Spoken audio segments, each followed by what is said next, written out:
అందరికీ అస్సలాము అలైకుం, నమస్తే. రంజాన్ 30 రోజుల ఉపవాసం తర్వాత భారతదేశ లౌకికవాదానికి, భారతదేశ గంగా జమున తెహజీబ్కి, భారతదేశ ఐక్యతకు చాటుతూ అందరూ కలిసి నిన్నలే మొన్న ఉగాది జరుపుకున్నాము. ఈరోజు రంజాన్ పండుగ 30 రోజులు పవిత్ర మాసం రంజాన్లో 30 రోజులు ఉపవాసాలు ఉండి ఈరోజు పండుగ.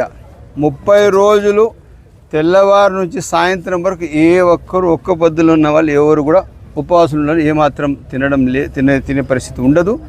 ఈరోజు 30 రోజుల తర్వాత ఈరోజు నమాజ్కి వచ్చే ముందు కొద్దిగా లైట్గా టిఫిన్ చేయడం జరుగుతుంది. ఈ ఉపవాసాలు దేవుని కోసం, శాంతి కోసం, మంచి మానవత కోసం, విలువల కోసం ఈ ఉపవాసాలు.